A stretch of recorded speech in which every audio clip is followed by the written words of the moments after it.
Yuk jadi bagian dari dakwah kami. Dukung operasional dakwah dan sosial kami, raih pahala amal jariah yang terus mengalir sampai hari kiamat.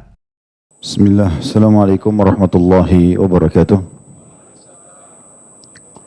Alhamdulillah, selalu saja lisan kita memuji sang pencipta Allah atas segala nikmat yang dilimpahkan kepada kita. Dengan penuh keyakinan dalam hati kalau Allah subhanahu wa ta'ala maha mendengar, maha mengetahui, dan pasti tepat janjinya. Bahwasanya orang-orang yang bersyukur pasti akan dibalas dan ditambah. Maka kita selalu membasahi lidah kita dengan kalimat ini.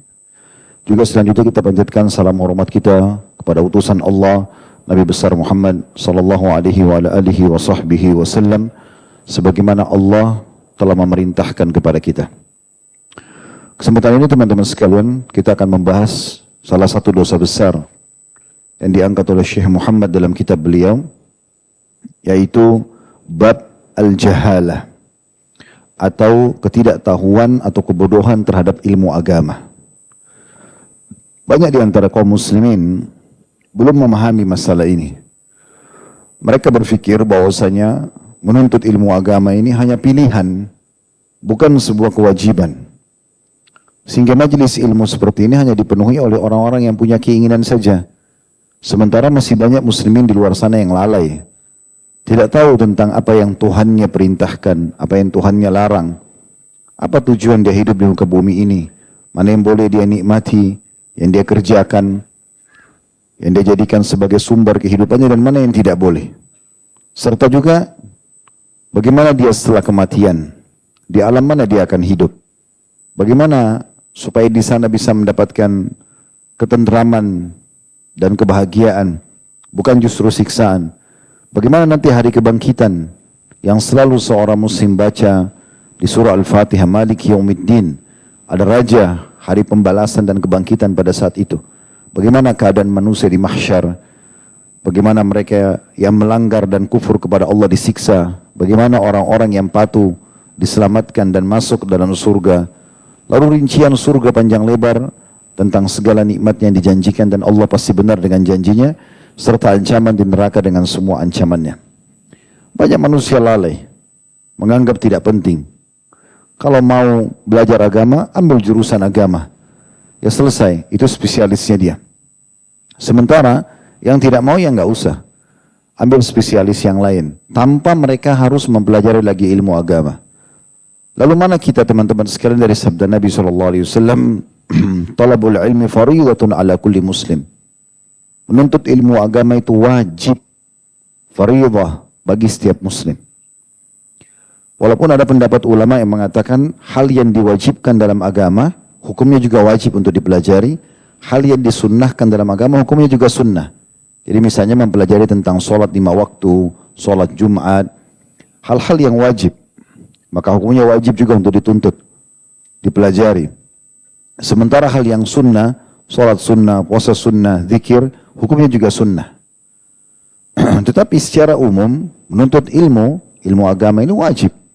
Dan sering kami sampaikan teman-teman sekalian, ilmu agama ini jauh lebih kita butuhkan daripada makanan pada saat kita lapar, minuman pada saat kita haus, tempat tidur pada saat kita ngantuk, obat pada saat kita sedang sakit. Semua itu lebih kita butuhkan ilmu agama, karena ilmu agama akan memandu kita mana makanan, mana minuman, mana tempat tidur, mana obat yang boleh dan mana yang tidak boleh. Sehingga waktu kita di dunia ini yang memang Allah siapkan untuk bakti dan patuh kepadanya tidak sia-sia. Ilmu akan mengawasi semua itu. Oleh karena itu beliau mengangkat, saya bacakan dulu dalil-dalil yang diangkat oleh Syekh Muhammad rahimahullah. Lalu kita akan panjang lebar masuk tentang masalah pentingnya belajar ilmu agama ini. Di halaman 81 di buku Al-Kabair beliau menyebutkan bab al-jahala atau bab ketidaktahuan atau kebodohan terhadap ilmu agama. Dalil pertama yang diangkat adalah surah Al-A'raf ayat 179 yang bunyinya, walaqad zara'na li jahannama katsiran minal jinni wal ins lahum qulubun la yafqahuna biha wa lahum a'yunun la yubsiruna biha wa lahum adhanun la yasma'una biha. Ulaika kal an'ami bal hum adall wa ulaika humul ghafilun. Ulaika humul ghafilun. Terjemahannya, Sesungguhnya kata Allah, kami telah jadikan isi neraka jahanam itu kebanyakan dari jin dan manusia. Mereka mempunyai hati tapi tidak dipergunakan untuk memahami ayat-ayat Allah. Dan mereka mempunyai mata tetapi tidak dipergunakan untuk melihat tanda-tanda kekuasaan Allah. Dan mereka mempunyai telinga tetapi tidak dipergunakan untuk mendengar ayat-ayat Allah. Mereka itu seperti binatang ternak, bahkan mereka lebih sesat lagi. Mereka itulah orang-orang yang lalai. Mohon maaf, dari ayat ini coba renungi baik-baik. Allah Subhanahu wa taala menyebutkan isi neraka jahanam mayoritas dari jin dan manusia. Siapa mereka? Penghuni neraka itu. Allah sebutkan mereka punya hati, tapi hatinya tidak pernah digunakan untuk mentadabburi dan memahami ayat-ayat Allah, belajar agama. Hatinya tidak pernah tersentuh secara keimanan. Mereka punya mata, tidak pernah digunakan untuk melihat, membaca Al-Quran, membaca hadis-hadis Nabi SAW yang akan memandu dia tentang apa yang Tuhan inginkan Allah Subhanahu wa taala, yang merupakan tujuan dia diciptakan. Mereka punya telinga, tidak digunakan untuk mendengar ayat-ayat Allah. Lalu Allah bilang apa? Allah hinakan mereka. Allah mengatakan mereka seperti binatang ternak, bahkan lebih sesat. Lihat bagaimana binatang ternak. Digiring ke kandang ia, digiring ke taman, di halaman atau di padang rumput ia, digiring untuk disembelih pun tidak ada masalah. Binatang ternak. Kadang-kadang dianggap remeh oleh manusia karena tidak bisa ngomong seperti dengan manusia, bahasa manusia maksudnya. Allah Subhanahu wa taala menyebutkan seperti itu. Dalam ayat ini berarti orang yang tidak belajar ilmu agama, apalagi yang diwajibkan bagi dia, Allah mengatakan seperti ternak. Ini sebabnya. Dan kita sudah jelaskan di bab awal bab dosa besar. Bagaimana kita membedakan antara dosa besar sama dosa kecil? Kalau dosa besar itu pasti ada ancamannya. Ya seperti ini, Allah katakan mereka itu penghuni neraka dan mereka lebih sesat daripada hewan ternak. Itu kan kalimat yang berat sebenarnya dan harus difahami. Jadi bukan pilihan untuk saya perlu tahu sholat atau enggak sih, sholat 5 waktu misalnya. Wajib diketahui tata caranya, bacaannya, mana yang membatalkan, mana yang wajibnya, mana yang sunnahnya dalam sholat itu. Dia harus tahu semuanya.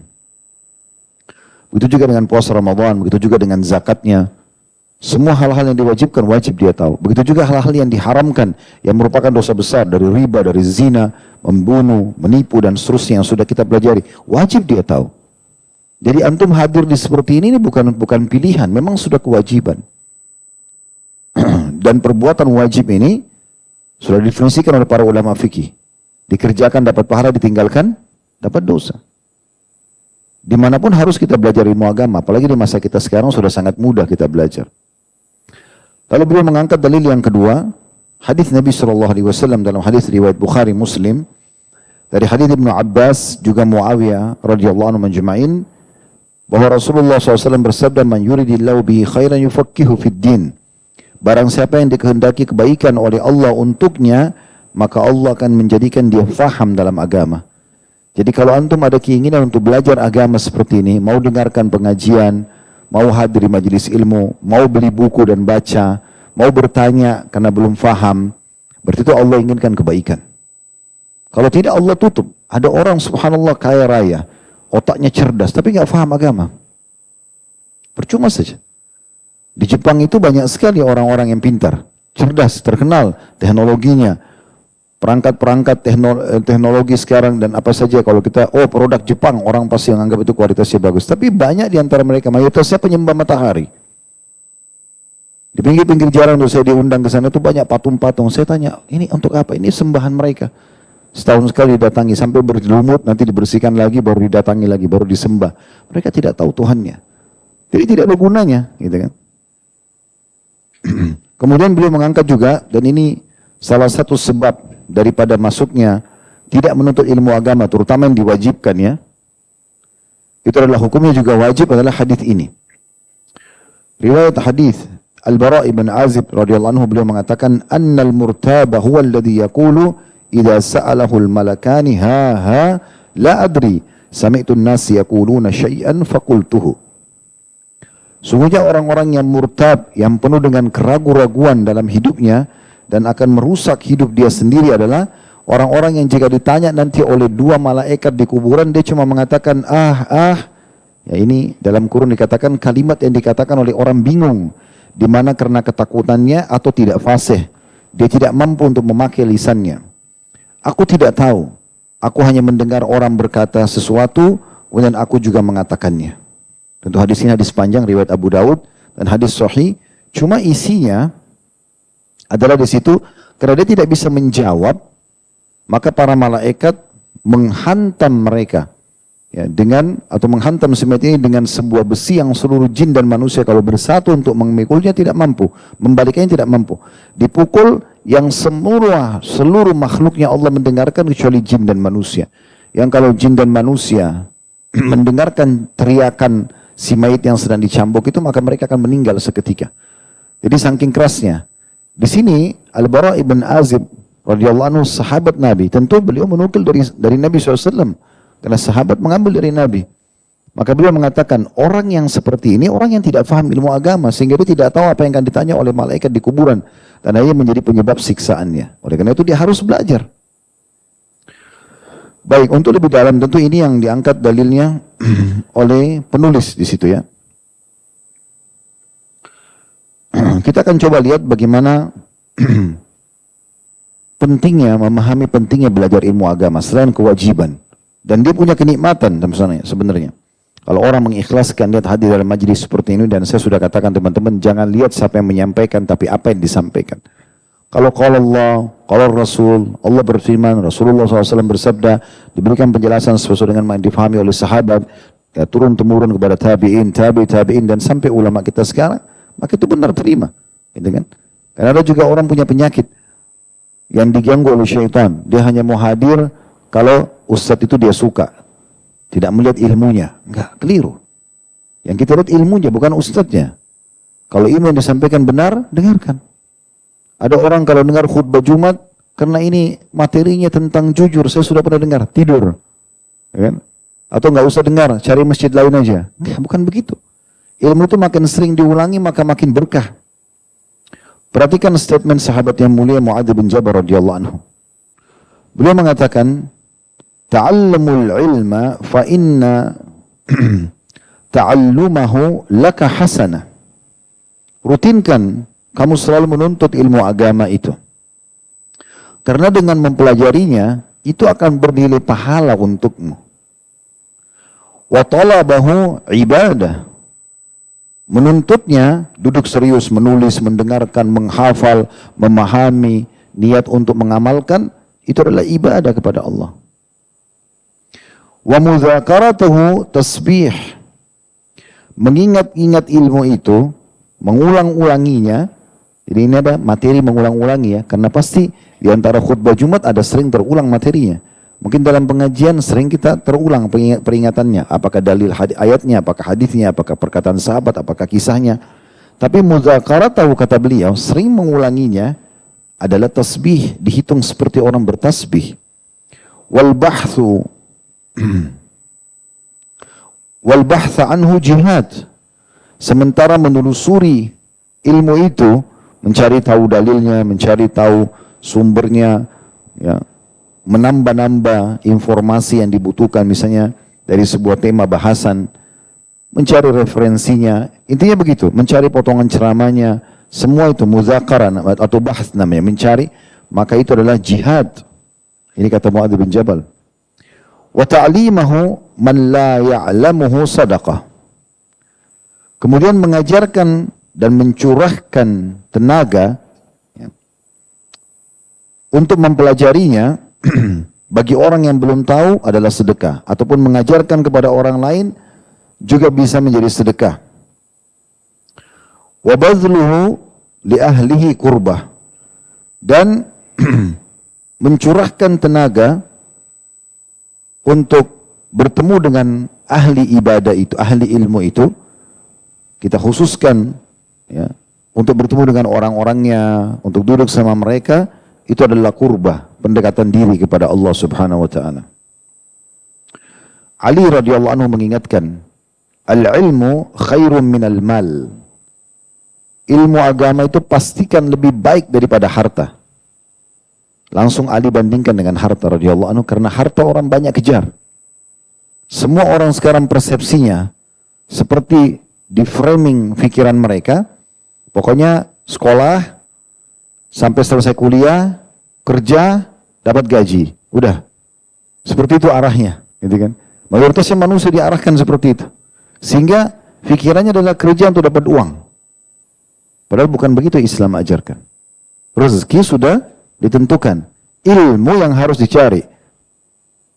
Ilmu nggak ditentukan, harus dicari. Kalau harta sudah, rezeki sudah ditentukan, termasuk harta. Makanya beliau mengatakan, al-ilmu khairu minal mal. Ilmu itu jauh lebih baik daripada harta. Al-ilmu yahrusuka wa anta tahrusul mal. Kalau ilmu pasti akan menjagamu, sementara harta kau sibuk menjaganya. Kalau kita punya ilmu agama, dia seperti bodyguard buat kita kan. Mau makan, mau minum, mau bergaul, mau bekerja, mau safar, mau apa saja ilmu akan bicara. Ini boleh, ini nggak boleh. Dia jaga kita. Tapi kalau harta kita sibuk menjaganya, apalagi kalau hartanya sudah melimpah, kadang-kadang tidak tidur memikirkan hartanya. Wal malu tungkisuhun nafaqah wal ilmu yazku bil infaq. Harta itu akan berkurang kalau dikeluarkan. Sementara ilmu malah bertambah kalau dikeluarkan. Jadi ini untuk memahami kaidah-kaidah dasarnya tentang pentingnya belajar ilmu itu. Ibnu Umar berkata radhiyallahu anhuma, majlisu fikhin khairu min ibadati sittina sana. Satu kali majlis ilmu, belajar tentang fikih itu, lebih baik daripada ibadah umumnya 60 tahun. Ini perkataan Abdullah bin Umar. Antum duduk begini, sesaat antara maghrib isya, lebih baik daripada ibadah umumnya 60 tahun. Karena kalau ibadah tanpa ilmu, walaupun antum ibadah 60 tahun tanpa ilmu, tak diterima sama Allah. Tapi kalau punya ilmu terus kita ibadah, walaupun sedikit diterima sama Allah. Ya. Imam Syafi'i rahimahullah mengatakan statement yang menarik. Man la yuhibbul ilma la khaira fihi. Siapa yang tidak mencintai ilmu agama sama sekali tidak ada kebaikan untuknya. Tidak layak jadi suami, tidak layak jadi istri, tidak layak jadi teman, tidak layak jadi partner bisnis. Pokoknya antum kalau sudah bertemu sama orang, tidak ada bicaranya masalah ilmu agama, berarti tidak ada kebaikan. Menurut Imam Syafi'i begitu. Gak bisa dipegangi sama sekali. Tapi kapan dia punya ilmu agama, sudah bisa dipegangi. Itu sebagai sebuah modal. Layak untuk jadi pasangan hidup, layak jadi teman, layak jadi partner bisnis. Juga beliau mengatakan, talabul ilmi afdalu min salatin nafilah. Ketahuilah, menuntut ilmu itu jauh lebih baik daripada salat sunnah. Berapa rakaat pun dikerjakan. Pernah kita sampaikan dan saya ingatkan kembali, Imam Ahmad rahimahullah pernah semalam suntuk, nggak tidur dan tidak sholat tahajud. Kenapa? Duduk sebuah hadis beliau pikirkan untuk mengeluarkan faedah dari hadis itu. Karena butuh fokus, ketenangan di tengah malam, beliau dari habis isya duduk. Faedah apa lagi dikorek dari hadis itu. Sampai subuh beliau tidak kerjakan sholat tahajud. Itu ditanya kenapa? Beliau mengatakan menuntut ilmu lebih afdal daripada sholat sunnah. Padahal tahajud yang selama ini banyak orang awam pikir, oh tahajud itu ibarat pahalanya besar. Memang benar. Tapi kalau mau dibarter dengan menuntut ilmu nggak bisa ketemu. Wajib menuntut ilmu itu. Jauh lebih afdal. Sebagian ulama bahkan melakukan statement bahwasanya tinta ilmunya ulama, satu kali menggunakan tintanya itu untuk menulis sebuah ilmu, jauh lebih afdal daripada 100 atau 1000 tetesan darah mujahid. Seorang alim itu, teman-teman sekalian, kalau dia sudah faham agama, saya antum Allah berikan kelebihan awam, antum bisa faham agama. Dengan ilmu itu antum bisa memotivasi 10.000 mujahid untuk mati syahid. Dengan ilmu agama itu antum bisa menyabarkan 1.000 orang miskin, 10.000 orang miskin, 1 juta orang miskin. Antum bisa menenangkan orang yang sedang tertimpa musibah. Antum bisa memecahkan perkara-perkara di masyarakat dengan ilmu agama. Jadi nilainya luar biasa. Makanya musibah yang besar menimpa umat ini kalau seorang alim meninggal. Apalagi belum diambil ilmunya. Karena dia luar biasa. Dengan ilmu itu bisa melakukan banyak hal. Beliau juga mengatakan dalam statement yang lainnya, Imam Syafi'i, ya, laisa ba'dal faraidi afdalu min talabil ilm. Ketahuilah tidak ada yang paling baik setelah ibadah-ibadah wajib kayak sholat 5 waktu, kayak puasa Ramadan, ya, kayak haji misalnya bagi yang mampu dan yang pertama kali tentu wajib bagi dia. Ya, tidak ada yang lebih utama dari semua itu kecuali ilmu, menuntut ilmu. Dan ini semua juga diambil dari contoh misalnya hadis Nabi SAW, "Idza marartum bi riyadil jannah farta'u." Kalau kalian lewati ya, taman dari taman-taman surga, maka duduklah. Para sahabat menanyakan, "Wa ma riyadul jannah ya Rasulullah?" Apa itu taman-taman surga ya Rasulullah? Kata Nabi SAW, "Hilaquz dzikr." Majlis-majlis ilmu. Mengingat Allah Subhanahu wa taala. Subhanallah, majlis ilmu itu kalau antum ikhlaskan niat, yang menyampaikan materi juga ikhlas niat, mungkin dalam setengah jam kita duduk, mungkin dalam 10 menit, mungkin cuma beberapa menit, mungkin cuma beberapa saat. Tapi karena dua-duanya ikhlas, lalu Allah mudahkan dari lisan penyampai sebuah dalil yang menyentuh hati orang yang menerimanya, lalu mengubah hidupnya semua. Berapa banyak orang hadir satu majelis, taubat dari semua dosanya yang puluhan tahun, dan akhirnya menjadi orang baik. Banyak sekali. Berapa banyak orang yang malas beribadah, hadir majelis itu tiba-tiba jadi rajin ibadah setelah pulang. Suami berubah menjadi baik, istri berubah menjadi lebih baik, anak lebih bakti, orang tua lebih menjalankan tanggung jawabnya terhadap anaknya, teman lebih amanah kepada temannya, dan seterusnya. Masyarakat lebih patuh pada pemerintahnya, semua kena berkah majelis ilmu itu. Atha rahimahullah, seorang ulama tabi'in berkata, "Majalisul dzikr hiya majalisul halali wal harami, kaifa tashtari wa tabi' wa tusalli wa tasum wa tankih wa tutallaq wa tankihu wa tutalliqu wa tahujju wa ashbah dzalik." Yang dimaksud dengan majlis zikir dalam hadis ini, kata Atha bin Abi Rabah, Atha bin Abi Rabah ini ulama besar tabi'in ya, muridnya Abdullah bin Umar radhiyallahu anhu yang tinggal di Mekah. Yang pernah Abdullah bin Umar datang ke Mekah di masa setelah meninggalnya Nabi SAW, orang-orang Mekah datang pada nanya tentang hukum halal haram pada beliau. Lalu beliau mengatakan, sungguh ya, unik keadaan kalian wahai penduduk Mekah. Kalian datang bertanya kepada aku tentang halal haram, sementara di sisi kalian ada Atha bin Abi Rabah. Maksudnya Abdullah bin Umar mereferensikan Atha bin Abi Rabah ini. Tidak usah tunggu saya, ada ulama di tengah-tengah kalian nih. Begitu referensinya. Atha ini terkenal sekali, ulama tabi'in masyhur. Beliau mengatakan majlis zikir yang dimaksud dalam hadis adalah majlis yang di dalamnya membicarakan ilmu halal dan haram. Ya. Bagaimana engkau jual beli, ya, menjual, membeli, bagaimana menunaikan sholat, puasa, menikah, mencerai, haji, dan yang semacam itu juga. Imam Syafi'i pernah berkata juga dalam statement yang lain yang menarik, "Man arada dunya fa'alaihi bil ilm." Siapa yang mau mendapatkan dunia, dia harus tahu ilmu agama. "Wa man arada al-akhirata fa'alaihi bil ilm." Dan siapa mau akhirat, dia harus punya ilmu juga. Orang kalau punya ilmu agama di dunia ini, teman-teman sekalian, setelah itu dia mau kembangkan dirinya menjadi seorang pengusaha, dia menjadi seorang politikus, semua itu kalau dia sudah terpandu dengan ilmu agama, maka akan sangat luar biasa, baik buat dia. Karena nanti dia akan menjadi orang yang saleh. Coba lihat ya, kita beranjak daripada kehidupan di masa sahabat. Bukankah Abu Bakar, Umar, Uthman, Ali seorang politikus? Jawabannya iya, karena mereka jadi pemimpin kan? Mereka jadi raja. Mereka harus tahu politik. Tapi mereka adalah ulamanya sahabat.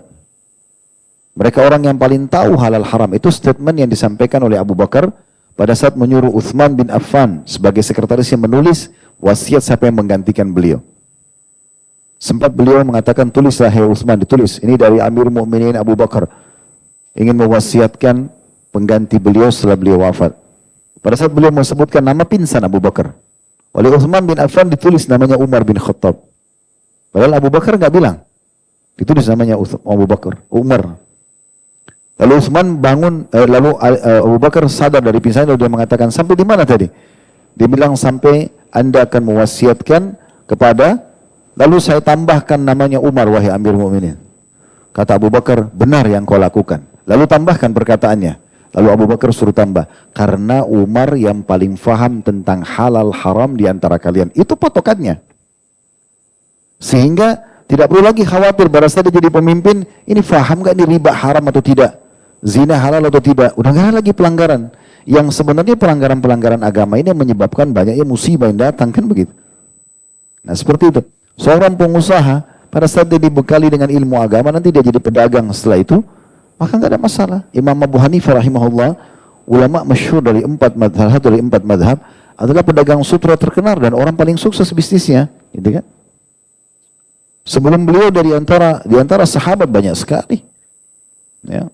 Abdurrahman bin Auf, Talha bin Ubaidillah, Sa'ad bin Ubadah, ya, banyak pengusaha-pengusaha.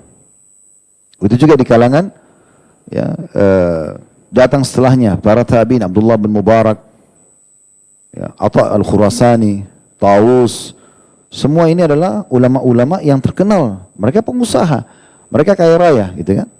Sampai Abdullah bin Mubarak itu pernah membiayai haji hampir semua jemaah haji yang ikut sama beliau dari wilayah Irak. Dari uangnya sendiri, pribadi. Gitu kan. Setiap kali ada kegiatan-kegiatan sosial, beliau yang paling pertama menyumbang, dan seterusnya. Ini kenapa? Karena faham ilmu agama. Jadi kalau faham ilmu agama, terkontrol dunianya itu. Akan terbawa untuk menuju ke akhirat. Beda dengan orang yang cuma kejar ilmu dunia, tidak ada ilmu agamanya. Ya sudah sebatas ilmu dunia saja. Tapi syaratnya di sini, teman-teman sekalian, untuk mendapatkan yang terbaik dalam ilmu agama, kembali lagi kepada hal yang dasar, yaitu masalah ikhlas. Ikhlas. Menuntut ilmu itu jangan sampai untuk pamer, jangan sampai untuk menyaingi, oh ini orang alim, saya mau saingi dia. Atau hanya untuk mencari jabatan dunia, bukan untuk itu. Memang antum merasa, oh ini ilmu saya butuhkan, saya pribadi butuh untuk bekal saya. Karena Nabi SAW bersabda dalam hadis yang sahih riwayat Abu Dawud, riwayat Ibnu Majah, disahihkan oleh Syekh Albani, kata Nabi SAW, "Man ta'allama ilman mimma yubtaga bihi wajhullahi azza wa jalla, la yata'allamu illa liyusiba bihi arada minad dunya, lam yajid arafal jannati yawmal qiyamah."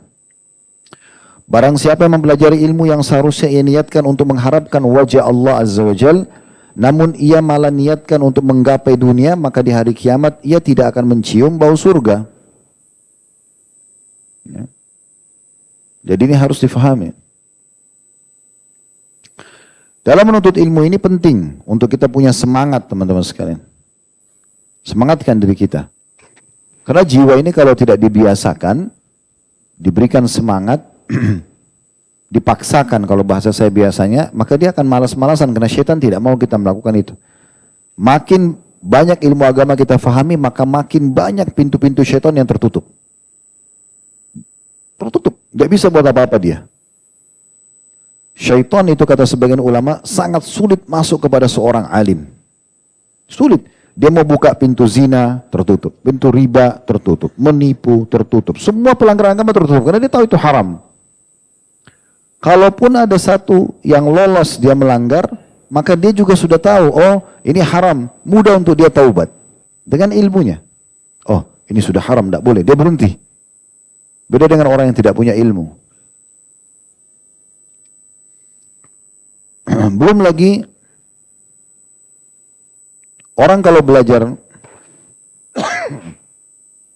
ilmu agama ini, kapan kita pelajarinya, teman-teman sekalian, ikhlas, tulus dalam mempelajarinya. Sekali kita pelajari, maka Allah buka pintu-pintu ilmu yang lain. Misal antum datang untuk belajar masalah dosa-dosa besar nih. Nanti Allah kasih keberkahan, Allah bukain lagi pintu-pintu ilmu yang lain. Antum tiba-tiba jadi kepingin, ingin tahu, oh makna ayat ini, oh makna hadis ini. Atau termotivasi, kayaknya enak majelis ilmu, coba hadir lagi deh di sana majelis fikih, sana majelis tafsir, oh di sana majelis ya, misalnya hadis. Sebagaimana disebutkan atau dinukil dari para ulama salaf statement yang menarik seperti misalnya man amila bima alima awrasahullahu ilma ma la ya'lam. Siapa yang mengamalkan satu ilmu yang telah ia ilmui, maka Allah akan mewariskan kepadanya ilmu yang ia tidak ketahui. Begitu juga thawabul hasanati al-hasanatu ba'daha. Setiap kali orang buat satu kebaikan, antum lowongkan waktu untuk sholat duha. Nanti Allah akan bukakan pintu-pintu amalan yang lain. Mulai terdorong untuk sholat qiyamul lail, solat tahajud, solat taubat, solat qobliyah dan ba'diyah. Sekali kita buka puasa Senin, puasa Kamisnya terbuka, ayyamul bidnya terbuka. Sekali kita zikir pagi, akan terbuka zikir sorenya, akan terbuka zikir habis solatnya, dan seterusnya. Akan banyak doa-doa yang dihafal. Emang sudah begitu. Yaitu sejalan dengan firman Allah SWT dalam surah Maryam ayat 76. Surah Maryam ayat 76 yang bunyinya, potongan ayatnya, wa yazidullahu alladhina ihtadaw huda. Dan Allah akan menambah petunjuk kepada orang-orang yang telah mendapat petunjuk. Maksudnya Allah tambah ilmu di atas ilmu. Itu maknanya. Itu keberkahannya ibadah itu begitu. Kalau kita kerjakan, apalagi ilmu. Sekali kita belajar, Allah akan membukakan kita pintu-pintu kebaikan yang lainnya. Kemudian juga dalam surah Muhammad ayat 17 juga Allah berfirman. Surah Muhammad ayat 17. Walladzina ihtadaw zadahum huda wa atahum taqwahum. Orang-orang yang mau menerima petunjuk, mau belajar agama. Ini surah Muhammad ayat 17. Orang-orang yang mau belajar agama, Allah menambahkan petunjuk kepada mereka dan memberikan balasan ketakwaan pada mereka. Allah akan berikan tambahan ilmu dan Allah akan buat dianya sendiri, ya, itu makin bertakwa kepada Allah. Makin bertakwa kepada Allah. Dan banyak sekali kalau kita ingin bicara teman-teman sekalian tentang keutamaan ilmu itu luar biasa gitu. Kalau pernah dengar alhamdulillah, tapi kalau belum, ini keutamaan yang luar biasa. Hadis riwayat Tabarani dengan sanad hasan. Kata Nabi SAW, man ghada ilal masjid la yuridu illa an yata'allama khaira au yu'allimah. Kana lahu ka'ajri hajjun tamma hajjatuh. Atau hajjatuhu. Terjemahannya, siapa yang keluar menuju ke masjid, tujuannya untuk belajar. Antum sekarang datang ke masjid nih. Tujuannya untuk belajar. Jadi kalau tadi cuma diajak teman, tadi hanya karena mau tahu, tadi kebetulan sholat maghrib terus lihat ada majelis ilmu, hanya kebetulan ubah niatnya, memang karena ingin belajar. Siapa yang menuju ke masjid, tujuannya untuk belajar atau mengajar, maka dia akan mendapatkan pahala haji lengkap hajinya. Biayanya berapa haji itu? Harus dikerjakan selama 6 hari, tanggal 8 sampai tanggal 13 Zulhijjah. Didapatkan dengan sekali hadir majelis ilmu begini. Makanya Imam Nawawi rahimahullah punya majelis ilmu, sehari 13 majelis ilmu di 13 guru yang berbeda dengan 13 kitab yang berbeda. Antum satu dosa-dosa besar seminggu sekali masih malas. Hah? Ini sehari 13 kitab di 13 guru yang berbeda. Coba bayangin. Sehari. Makanya meninggal belum 40 tahun, karya tulisnya luar biasa, mendunia sekarang. Ratusan tahun setelah belum meninggal pun masih menyebar ilmunya. Keberkahan yang luar biasa. Dan keberkahan yang datang itu luar biasa gitu.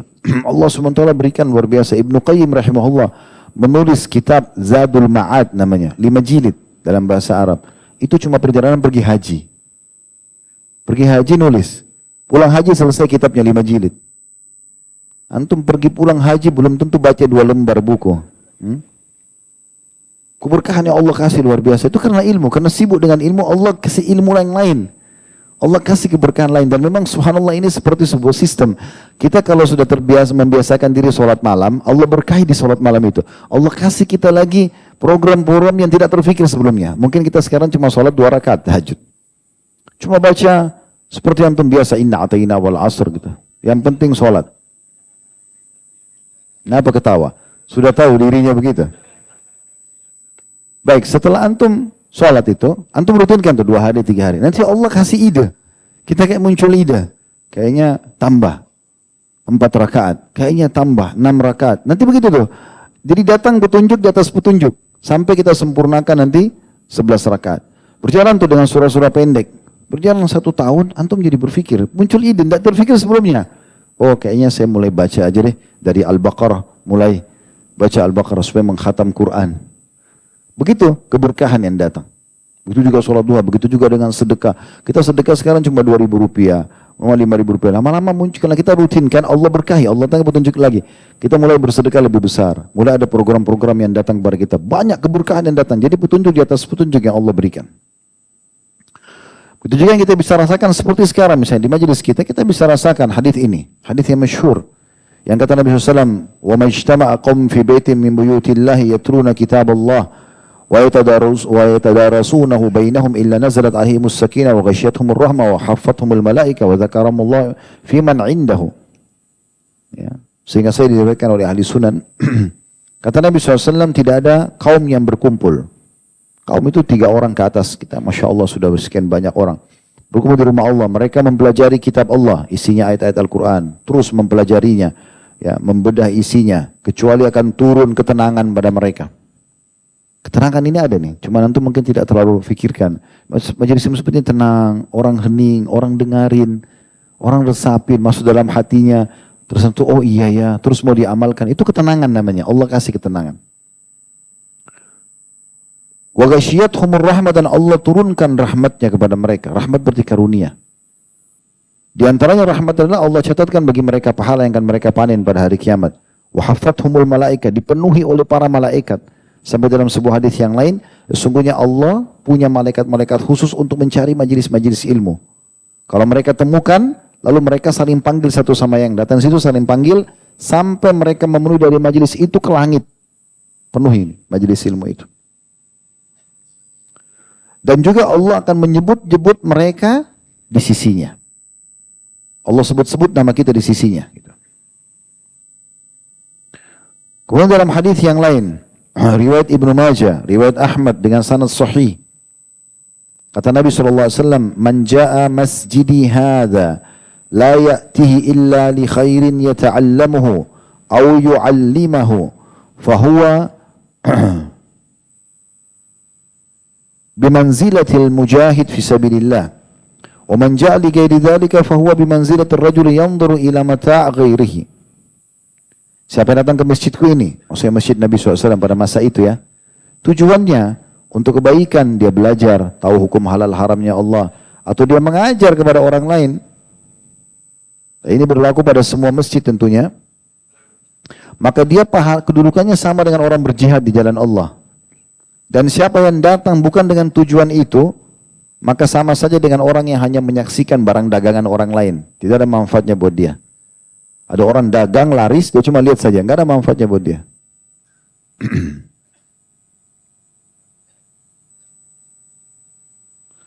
Kemudian juga disampaikan oleh Abu Hurairah radhiyallahu anhu, maaf, Abu Darda radhiyallahu anhu, beliau mengatakan, seandainya saya hanya mendapatkan 1 ayat dari Al-Quran, seandainya saya mendapatkan 1 ayat dari Al-Quran yang tidak saya fahami, dan tidak ada seorang pun yang bisa mengajarkannya kecuali dia berada di Barkul Gimat, ya. Jaraknya kurang lebih 5 malam dari kota Mekah, niscaya aku akan menjumpainya. Kalau seandainya ada 1 ayat nih dalam Al-Quran, kata Abu Darda, aku tidak faham. Lalu aku tidak bisa mendapati orang yang menjelaskan kecuali di daerah itu. Ya, ada yang menjelaskan, sebagian ulama menjelaskan itu jaraknya 5 malam dari Madinah, dari Mekah. Ada juga yang mengatakan, ya, ini diambil dari perkataan Mikdad radhiyallahu anhu di perang Badar. Pada saat Nabi SAW mengatakan pasukan Quraisy akan datang, kita akan perang. Bagaimana pendapat kalian? Kata beliau, ya Rasulullah, kalau anda mengajak kami ke Birakil Jimat, kebetulan dari Madinah ke kota atau wilayah itu ada 14 suku semua benci Islam, jaraknya jauh. Maka kami akan berperang ya Rasulullah. Maksudnya perkataan beliau ini, jangankan hadapi Quraisy itu, anda menyuruh kami menghadapi 14 suku semua benci Islam, kami akan berperang. Jadi saking jauhnya jaraknya. Tapi perkataan Abu Darda menarik. Kalau seandainya jaraknya jauh seperti itu pun dan aku tidak dapat kesempatan untuk mempelajarinya kecuali dari orang itu, aku tetap akan mendatanginya. Sa'id bin Musayyib rahimahullah, seorang ulama tabi'in, berkata, saya terbiasa melakukan rihlah atau berjalan berhari-hari untuk mendapatkan sebuah hadis. Artinya mereka untuk mendapatkan sebuah ilmu saja, sebuah hadis sudah cukup untuk selalu jalan berhari-hari. Apalagi kalau cuma dari rumah ke Blok M dekat sekali. Naik motor, naik mobil, gampang, mudah. Kadang-kadang ada orang alasannya parkiran macet, jalanan macet. Terus mau nunggu nggak macet kapan? Tunggu antum hidup sendirian. Udah nggak ada lagi penduduk Jakarta, baru kosong. Nungguin, nggak ada macet itu kapan? Gitu kan? Tapi kalau orang niat mau datang, tadi mudah nggak datang ke sini? Mudah aja. Walaupun macet, tapi kan lalu. Udah nikmati aja. Semua ada nilai pahalanya. Saya karena mengingatkan salah satu teman saya, sahabat saya, orang Saudi, orang Madinah beliau. Pas Ramadan saya lagi pergi umroh sama ayah. Terus saya telepon dia. Oh, apa kabar Khalid? Baik, alhamdulillah. Sedang ngobrol-ngobrol terus saya tanya. Kita sudah umroh. Dia bilang umroh Ramadan, oh zahma itu macet, padat. Terus saya bilang, akhi, kalau ente mau tunggu Mekah itu kosong buat ente sendiri gak bakal terjadi sampai hari kiamat. Terus bagaimana cara? Masa nunggu Mekah nggak padat baru mau umroh? Kapan? Kira-kira? Nggak bakalan, orang akan berubah. Tapi subhanallah, orang yang mendatangkan dirinya ke sana, walaupun padat, berapa kali kami hal alami itu, lagi penuh-penuhnya di TV itu, penuh kalau kita lihat. Begitu kita masuk ke dalam situ, ikut tawaf berputar, mudah. Bahkan di depan kita masih lowong, Allah mudahkan, Allah berkahi. Yang penting mau dulu, jangan malas dulu. Ibnul Jauzi berkata, Imam Ahmad sudah keliling dunia 2 kali hingga bisa menyusun kitab Al-Musnad. Musnad itu sekitar 23 jilid kalau dalam bahasa Arab. Ada puluhan ribu hadis, belasan ribu bahkan puluhan ribu hadis. Tapi beliau dikatakan oleh Ibnul Jauzi, Imam Ahmad sampai 2 kali keliling dunia, waktu itu naik keledai orang. Baru kemudian beliau susun bukunya itu. Khalid bin Hisham al-As'adi rahimahullah berkata, saya mendapatkan kesulitan dalam salah satu bab dalam kitab Nahwu, belajar bahasa Arab. Maka saya mengeluarkan 80.000 dirham hingga saya bisa menguasainya. Ini nukil dalam kitab Imam Az-Zahabi, Ma'rifatu Qurra'ul Kibar. Maksudnya mengenal para pembaca Al-Quran, para ahli Al-Quran yang besar-besar, maksudnya para ulama-ulama Al-Quran. Az-Zahabi menyusun buku khusus masalah itu, mengenal siapa ulama-ulama Quran yang besar ini. Di antaranya beliau sebutkan satu orang namanya Khalid bin Hisham al-Asadi. Beliau sulit sekali mempelajari satu bab nahwu, grammar dalam bahasa Arab, maka beliau bilang, saya keluarkan uang 80.000 dirham. Ini mungkin sudah ratusan juta nilainya sekarang rupiah, hanya untuk mempelajari bab itu saja. Kemudian Abu Hurairah juga mengatakan radhiyallahu anhu, "Ma min ashabin Nabi sallallahu alaihi wasallam ahadun aktsaru haditsan anhu minni illa ma kana min Abdullah bin Amr, fa innahu kana yaktubu wala aktub." Ini Imam Bukhari sebutkan ya. Riwayat tentang ini Abu Hurairah mengatakan tidak ada satupun di antara sahabat Nabi yang menyaingiku dari periwayatan hadis kecuali Abdullah bin Amr.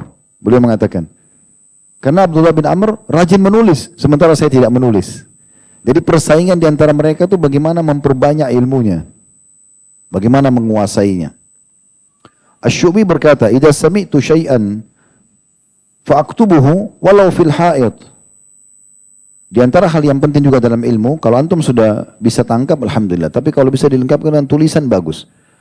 Karena beliau mengatakan, Asy-Syu'bi, kalau saya mendapatkan sesuatu yang baru, maka saya selalu sibuk menulisnya, walaupun saya harus menulisnya di dinding rumah saya. Ibnu Taimiyah rahimahullah ditemukan pada saat beliau di penjara, penjaranya semua temboknya penuh dengan ilmu ditulis sama dia. Dituangkan, ditulis, karena beliau tidak punya kesempatan untuk nulis, beliau nulis itu. Sampai pada saat beliau keluar dari penjara, orang muridnya pada datang, diambil ilmu itu. Dinukil gitu. Ma'mar bin Rashid berkata, aku menceritakan beberapa hadis. Maka aku berkata, atau seseorang menyebutkan beberapa hadis kepadaku, maka aku berkata kepadanya, tulislah untukku. Karena kami benar-benar membutuhkan ilmu itu. Maka ia pun menuliskan untukku dan aku tidak menyia-nyiakannya. Mereka dulu itu kalau ada ilmu, mereka cari betul-betul ilmu itu, luar biasa. Sampai kadang-kadang harus bersabar menghadapi guru yang kasar, guru yang suka teriak-teriak. Bahkan ada di antara perawi hadis, saya tidak usah sebutkan namanya, masyhur dengan julukannya. Beliau itu kalau ngomong, ludahnya ciprat-ciprat. Alhamdulillah anak tidak ciprat-ciprat kantor. Tapi muridnya sabar. Kalau di depannya itu nulis, setiap hadis disebut ditulis. Sampai kadang-kadang mereka selesai basah mukanya dengan. Tapi nggak apa-apa, demi ilmu. Ya. Sampai seperti itu. Abdullah bin Mubarak mengatakan, ini ada beberapa yang saya tulis di tulisan kecil ya, dinukil dari beberapa tulisan. Seandainya bukan karena tulisan, maka niscaya kami tidak bisa menghafal. Maksudnya beliau memotivasi orang-orang yang suruh menulis, gitu kan. Lalu Imam Syafi'i juga mengatakan, al-ilmu sayd. Ilmu itu seperti hewan buruan. Wal kitabatu kaid. Sementara ya, menulis itu seperti tali kekangan yang akan menangkap hewan buruan tersebut. Wa qaidun wa qaid sujudak bil hikalil wathiqah. Oleh karena itu ikat baik-baik ya, hewan buruanmu dengan tali yang kuat. Kemudian juga pernah ada perkataan Nabi SAW kepada Abdullah bin Amr, uktub wa walladhi nafsi biyadi ma kharaja minni illa haqq. Pernah Nabi SAW mengatakan kepada Abdullah bin Amr, kepada Abdullah bin Amr, sahabat Nabi, tulislah apa yang saya ucapkan, karena demi zat yang diwaku dalam genggamannya tidak ada yang aku ucapkan kecuali kebenaran. Tapi kita ambil sebuah potongan di sini, ilmu juga butuh ditulis. Tapi tidak bisa ya, menulis tanpa faham itu nggak bisa. Faham juga tanpa tulis ini kurang. Jadi dua-duanya harus digabungkan. Makanya seorang penyair mengatakan, al-ilmu fis suduri la fis sutur. Ilmu yang ada melekat dalam hati bukan pada tulisan. Tapi bukan berarti belum menolak tulisan. Artinya menulis sambil juga menghafalnya. Menghafal juga harus diikuti dengan tulisan. Antum tidak sempat, antum bisa ingat apa ini antum tulis. Kalau sekarang sudah ada rekaman, dengarkan lagi kembali. Ya. Ada satu retorik yang menarik yang dipakai kalau orang mau bertemu dengan Syekh Utsaimin rahimahullah. Maka diberikan gambaran atau syarat mereka harusnya bertemu dulu, mendengarkan dulu semua ceramah beliau. Setelah didengarkan ceramahnya, baru bertemu dengan Syekh. Jadi sudah matang, sudah faham apa yang dibahas, pada saat datang tinggal melengkapkan apa yang dibahas itu. Dan sekian banyak, ya, luar biasa kedudukan ilmu dalam agama Islam ini yang harus kita pelajari. Dari semua apa yang kita sampaikan ini teman-teman sekalian, menandakan memang adanya poin yang penting tentang masalah wajibnya menuntut ilmu, apalagi yang diwajibkan dalam agama, dan yang sunnah hukumnya sunnah, tapi tetap saja kita jangan kehilangan keutamaan tersebut. Dan insya Allah mungkin sebentar selepas sholat isya masih ada beberapa hadis mungkin yang kita akan sampaikan, lalu kemudian kita buka tanya jawab. Subhanakallahumma bihamdika asyhadu an la ilaha illa anta astaghfiruka wa atubu ilaik. Wassalamualaikum warahmatullahi wabarakatuh. Assalamualaikum warahmatullahi wabarakatuh. Alhamdulillah, wassalatu wassalamu ala rasulillah. Melanjutkan sedikit tambahan dari apa yang kita bahas tadi. Ada sebuah hadis Nabi SAW juga yang perlu jadi renungan bagi setiap penuntut ilmu. Yang ini sebenarnya beranjak daripada firman Allah Subhanahu wa taala dalam surah Fatir ayat 28 yang bunyinya innama yakhsyallaha min ibadihil ulama. Sesungguhnya yang takut kepada Allah di antara hamba-hambanya adalah para ulama. Artinya orang yang menuntut ilmu sehingga akhirnya dia jadi tahu, dalam bahasa Arabnya alim, mengetahui walaupun substansial masalah agama, apalagi kalau dia sudah menguasai hampir keseluruhannya, maka dia akan masuk dalam firman Allah Subhanahu wa taala ini. Artinya akan menambah rasa takutnya kepada Allah Subhanahu wa taala. Dan sebelum kita bacakan hadisnya, ada penyampaian ulama tafsir tentang masalah makna ayat tadi. Mereka mengatakan man kana billahi a'raf kana lillahi akhwaf. Artinya siapa yang paling mengenal Allah karena punya ilmunya, maka pasti dia akan paling takut kepada Allah. Dan takut kepada Allah ini modal yang paling besar untuk hidup di muka bumi ini. Sampai sebagian ulama salaf mengatakan tidak akan ketemu antara takut di dunia dengan takut di akhirat. Artinya kalau kita takut di dunia kepada Allah karena punya ilmu yang cukup, maka rasa takut di akhirat akan hilang. Kayak takut akan azab, siksa Allah, dihukum dan segala macam. Hadis yang masyhur adalah hadis yang diriwayatkan oleh Abu Darda radhiyallahu anhu. Belum menyampaikan hadis bahwasanya Rasulullah SAW bersabda kepadanya, balagani annaka tuhaddithu annaka tuhaddithuhu an Rasulillahi, maaf, bahwasanya dia mendengarkan Nabi SAW bersabda, man salaka, langsung saja hadisnya, man salaka tariqan yatlubu fihi ilman salakallahu bihi tariqan min turukil jannah. Barang siapa yang menempuh salah satu jalan dari jalan-jalan menuntut ilmu agama. Berarti menandakan dari lafaz hadis ini ada banyak jalan menuju menuntut ilmu. Apakah hadir langsung dalam majelis seperti ini? Apakah hadir di kelas, mungkin kalau kita sekarang formal, kuliah, sekolah di pesantren. Apakah mungkin orang bertanya via telepon, atau orang online sekarang via media. Semuanya masuk dalamnya. Intinya, siapa yang menempuh jalan-jalan menuju menuntut ilmu agama, maka Allah juga memudahkan baginya jalan-jalan menuju ke surga. Artinya, dia sudah bisa faham amalan-amalan yang membawa ke dalam surga dengan ilmu itu. Walaupun dia belum faham semuanya, karena ilmu pasti bertahap kita belajarnya. Tidak mungkin dalam satu malam, dalam sekali pertemuan, 10 pertemuan, lalu kita memahami semua agama, nggak mungkin. Tapi setiap kali kita ada dalam satu majelis ilmu, berarti kita faham satu hukum. 2 hukum, 3 hukum, berarti sudah terbuka lagi jalan menuju ke surga. Begitu terus, makin banyak kita pelajari, maka makin banyak pintu-pintu surga yang jalan menuju ke surga terbuka. Lebih mudah. Artinya, makin banyak kita belajar, maka makin terbuka pintu ke surga. Itu keutamaan yang disebut dalam hadis ini yang pertama. Yang kedua, wa innal malaikata la tada'u ajnihataha ridan li talabil ilm atau li talibil ilm. Dan sesungguhnya para malaikat melindungi dengan sayap-sayapnya para penuntut ilmu karena ridho dengan apa yang mereka lakukan.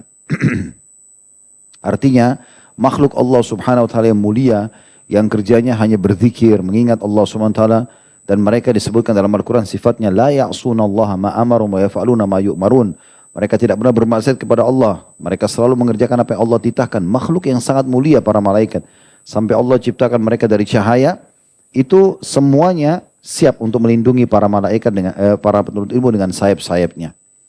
Dinukil sebuah kisah bahwasanya dulu di zaman kisah salaf, walaupun tidak disebutkan nama yang menukil kisah ini, tapi ada di antara beberapa penuntut ilmu di Irak, itu menuju ke majelis ilmu, lalu ada satu orang yang mengolok-olok mereka sambil mengatakan, katanya kalian dilindungi oleh para malaikat, ini saya injak-injak sayap malaikat, sambil dia menyentakkan kakinya ke bumi. Subhanallah, tiba-tiba kakinya pincang. Dan tidak bisa lagi sembuh sampai orang itu meninggal. Jadi mungkin tidak nampak dengan mata, tapi seorang mukmin yakin dengan ilmunya kalau itu benar. Allah tidak nampak, malaikat tidak nampak. Tapi bukan semua yang tidak nampak itu tidak ada. Pernah kita jelaskan itu secara rasional ya. Seperti kita punya banyak perasaan kan. Kita punya rasa suka, rasa sedih, marah, lapar, kenyang, ngantuk. Kan kita rasakan, tapi nampak nggak? Ada yang pernah lihat wujudnya? Berarti kan ada hal-hal yang tidak nampak tapi memang ada. Itu jelas berarti ada hal-hal gaib memang yang tidak nampak. Makanya Allah memuji di awal surah Al-Baqarah, alladzina yu'minuna bil ghaib. Orang-orang yang beriman kepada hal-hal yang gaib itu. Kemudian yang ketiga dikatakan, wa innal 'alima la yastaghfiru lahu man fis samawati wa man fil ard. Wal hitanu fi jawfil ma'i wal hitanu fi jawfil ma'. Sampai sini lafaz hadisnya.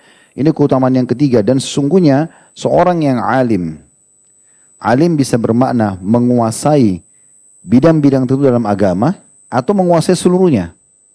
Makanya kan ada orang kuasai bidang fikih, ada orang kuasai bidang akidah, ada orang kuasai bidang sejarah, kan gitu. Tapi bagian daripada agama. Bahkan ada orang khusus mempelajari bahasa Arab saja supaya dia bisa ya mengajarkan bahasa Arab agar bisa Al-Quran dan Sunnah difahami karena dalam bahasa Arab. Itu juga sudah bidang daripada bidang-bidang agama. Apalagi kalau dia menguasai semua bidang itu sangat bagus. Tapi insya Allah kalau dia kuasai satunya, misalnya dia ahli fikih atau dia ahli akidah, masuk dalamnya, maka akan dimohon ampunkan untuknya seluruh yang ada di langit dan seluruh yang ada di bumi. Bahkan sampai ikan yang ada di dalam lautan. Dalam riwayat lain dikatakan, wahattan namlah, sampai semut, fi juhriha, dalam lubangnya. Jumlahnya semut banyak sekali. Mereka semua memohon ampun kepada seorang alim. Jadi ini karunia yang luar biasa sekali. Kemudian selanjutnya, keutamaan yang keempat dalam hadis ini, wa inna fadlal alimi 'alal 'abidi ka fadlil qamari lailatal badri 'ala sa'iril kawakib. Dan sesungguhnya perbedaan antara seorang alim dibandingkan dengan abid, suka ibadah tapi tidak punya ilmu.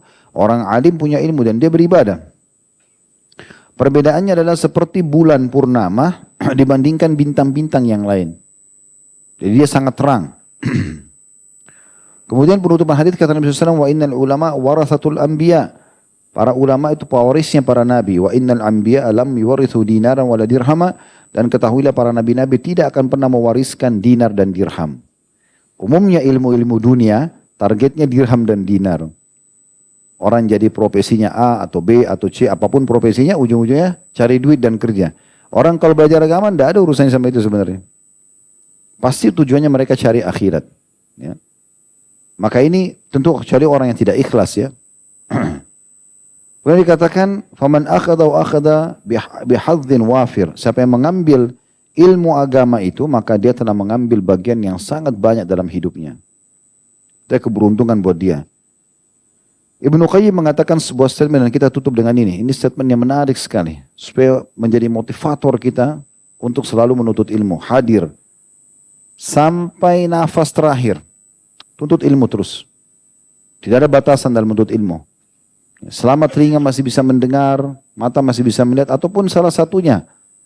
Ya, anggota tubuh ini masih bisa bermanfaat, maka cari ilmu. Apalagi kalau semuanya bisa berfungsi. Udah habis masanya. Masa-masa lalu tuh malas, buang-buang waktu, tidak ada gunanya. Udah sekarang menuntut ilmu. Dan tidak ada kata terlambat. Kata beliau, walau lam yakun fil ilmi illal qurba min rabbil alamin. Kalau seandainya tidak dapat keutamaan ilmu itu kecuali hanya dekat kepada Tuhan alam semesta. Waltihaku bi'alamil malaikah. Dan juga dikaitkan dengan alamnya malaikat. Karena para malaikat melindungi dengan sayap-sayapnya, ridho gitu kan. Para malaikat mencatat orang-orang yang hadir dalam majelis ilmu, menurunkan rahmat dan ketenangan.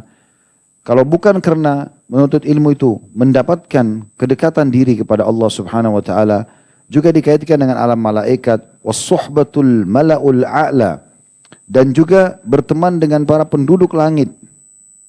Lakafa bihi fadlan wa syarafan. Maka sudah cukup itu menjadi sebuah keutamaan dan juga kedudukan yang tinggi. Fakaifa wa izzud dunya wal akhirah manutun bihi wa masyrutun bihusulihi. Bagaimana lagi kalau seandainya kemuliaan ilmu itu meliputi ya, urusan dunia dan urusan akhirat. Maka lebih pantas untuk dikejar. Seperti statement Imam Syafi'i tadi. Orang kalau berilmu, mau dunia harus punya ilmu agama. Mau akhirat harus punya ilmu agama. Ya. Dan subhanallah, tidak akan pernah kita temukan orang yang berilmu agama, walaupun kehidupannya pas-pasan, mati kelaparan, tidak ada. Mati mulia, iya. Bahkan seringkali, mereka yang betul-betul tulus, itu berkembang ilmunya, urusan dunianya terpenuhi, dan juga murid-muridnya diberkahi. Sebagai penutup juga pernah, Abu Yusuf rahimahullah, murid Abu Hanifah, pernah diundang oleh khalifah di masa Abu Hanifah sudah meninggal. Abu Yusuf diundang. Datang dalam majlis, kemudian oleh khalifah karena dianggap dia ulamanya muslimin. Imam Syafi'i pun sangat menghormati ya, Abu Yusuf ini. Pada Imam Syafi'i imam madhab. Karena Imam Syafi'i muridnya Imam Malik. Imam Malik ini sesama dengan Abu Hanifah. Jadi kayak bersaing pada saat itu. Imam Abu Hanifah meninggal tahun 150, lahirnya Imam Syafi'i. Makanya Imam Syafi'i tidak sempat belajar dari Abu Hanifah. Imam Malik meninggal 179. Imam Syafi'i pernah belajar. Di antara muridnya Abu Hanifah adalah Abu Yusuf. Jadi Abu Hanifah punya murid Abu Yusuf. Imam Malik punya murid Syafi'i. Berarti kedudukan Imam Syafi'i sama Abu Yusuf seimbang. Sama-sama murid ulama besar pada masa itu. Imam Ahmad pun sangat menginginkan kalau bisa ketemu sama Abu Yusuf untuk belajar ilmu agama. Karena ilmunya nyebar luar biasa. Intinya Abu Yusuf ini dulu orang miskin. Belajar ilmu agama sama Abu Hanifah. Belajar hampir semuanya ilmu agama, bidang-bidangnya. Terus kemudian sampai pada tingkat perdagangannya Abu Hanifah dipelajari. Sampai Abu Hanifah lihat orang ini sudah luar biasa nih. Penuntut ilmu yang tulus dan memang punya ilmu gitu. Dan Abu Hanifah berharap setelah Abu Hanifah meninggal baru kemudian dia buka majelis ilmu. Dan betul terjadi. Intinya Abu Hanifah membisikkan dia sebuah kata-kata sebelum meninggal. Mengatakan, hai Abu Yusuf, kalau kau pertahankan sekarang ini, apa yang kau miliki, ilmu yang kau miliki, kamu jaga, tetap kamu ulangi untuk dihafal, amalkan, ajarkan, maka demi Allah kau akan duduk nanti bersama khalifah di satu majlis dan kau akan makan makanannya khasnya khalifah, yang tidak makan kecuali khalifah. Satu waktu sudah meninggal Abu Hanifah cukup lama gitu. Abu Yusuf sudah lupa kasus ini, perkataan ini. Dia juga sudah berumur, tiba-tiba diundang oleh khalifah, datanglah dia. Karena dia dianggap ulama di masanya, maka diundang oleh khalifah dalam istana, dipanggil duduk di singgasananya. Kemudian ada satu makanan khas pada saat itu, jenis kacang-kacangan sama roti gandum sama apa gitu dicampur adonannya memang mewah sekali dan enak, itu hanya khalifah yang makan. Maka khalifah mengatakan kepada Abu Yusuf, wahai Abu Yusuf, makanlah, ini makanan khas kami. Maka Abu Yusuf pada saat itu heran melihat itu dan akhirnya dia sempat tersenyum. Lalu kata khalifah, kenapa engkau tersenyum? Dia mengatakan, wahai Amir Mukminin, saya mengingat guru saya Abu Hanifah. Beliau pernah mengatakan ini, hai Abu Yusuf, kalau seandainya kau pertahankan apa yang Allah sedang berikan kepada kamu dari ilmu agama, kamu menjaganya, menghafalnya, mengamalkan dan kamu ajarkan, kamu akan duduk satu waktu dengan khalifah dan beliau bersumpah atas nama Allah dan akan makan makanan khasnya dan Allah buktikan sekarang. Subhanallah, ilmu itu meninggikan derajat orang. Karena dia akan dibutuhkan. Karena Allah subhanahu wa ta'ala sebagai sang raja akan memuliakan para penuntut ilmu agamanya. Dan kalau kita bicara ini teman-teman sampai subuh pun di sini tidak akan pernah habis keutamaan ilmu itu. Kesimpulannya adalah rajin belajar untuk ilmu dan itu ada di tangan antum keputusannya.